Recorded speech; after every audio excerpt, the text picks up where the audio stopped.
কেমন আছেন সবাই? সুমাস ইন্ডিয়া ব্লগে আপনাদের অনেক অনেক স্বাগত জানাই।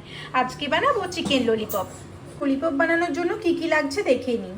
তো ললিপপ বানানোর জন্য লাগছে এইরকম সাইজের ললিপপের পিস। দোকানে বললে এই সাইজে কেটে দেবে। তো এগুলো খুব ভালোভাবে আমি ক্লিন করে নিয়েছি। আর এখন লাগছে লঙ্কার গুঁড়ো আর সয়া সস, আর এখানে আদা রসুন, লবণ আর একটা ডিম। বেশি হলে বেশি, দুটো ডিম নেবেন বা যেমন আপনার পরিমাণ মতো। আমি একটা ডিমই নিয়েছি। লাগবে কর্নফ্লাওয়ার। তো ডিমটাকে প্রথমে ভেঙে নেব বোলের মধ্যে। এবার এর মধ্যে ললিপপের পিসগুলো দিয়ে দেব।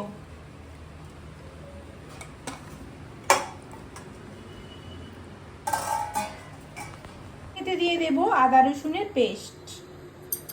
এবার দিয়ে দেব রেড চিলি পাউডার।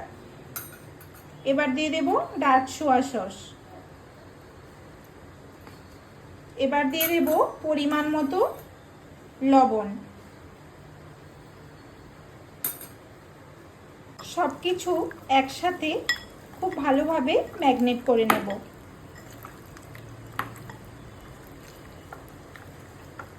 যেমনভাবে ম্যাগনেট করবেন বা যেমন মশলা দিবেন সেই রকম টেস্ট হবে। আর আমি এখানে কোনো কালার ইউজ করছি না, কারণ এটা বাড়িতে বানাচ্ছি। আমি একদম পুরো হেলদি বানাবো, এতে কোনো কালার ইউজ করব না। তো আপনারা চাইলে কালার ইউজ করতে পারেন।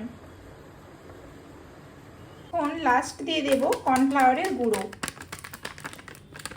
কর্নফ্লাওয়ারের গুঁড়োটা আপনি পরিমাণ মতো দিবেন, আপনার যেমন চিকেন থাকবে সেই অনুসারে দেবেন।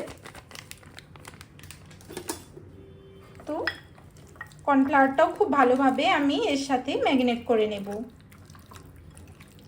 ম্যাগনেট করে নেওয়ার পর আপনি 3 থেকে 4 ঘন্টা ফ্রিজের মধ্যে অথবা বাইরে ঢাকা দিয়ে রেখে দেবেন।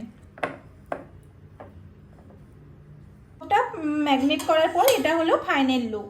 আমি এবার ঢেকে দেব 3-4 ঘন্টার জন্য। 4 ঘন্টা ফ্রিজে রেখে দিয়েছিলাম, আধা ঘন্টা আগে বের করে নিয়েছি। এবার এখানে তেল গরম করতে দিয়েছি, আমি ডিপ ফ্রাই করে নেব। তেল গরম হয়ে গিয়েছে। এবার একটা একটা করে এইভাবে দিয়ে দেব।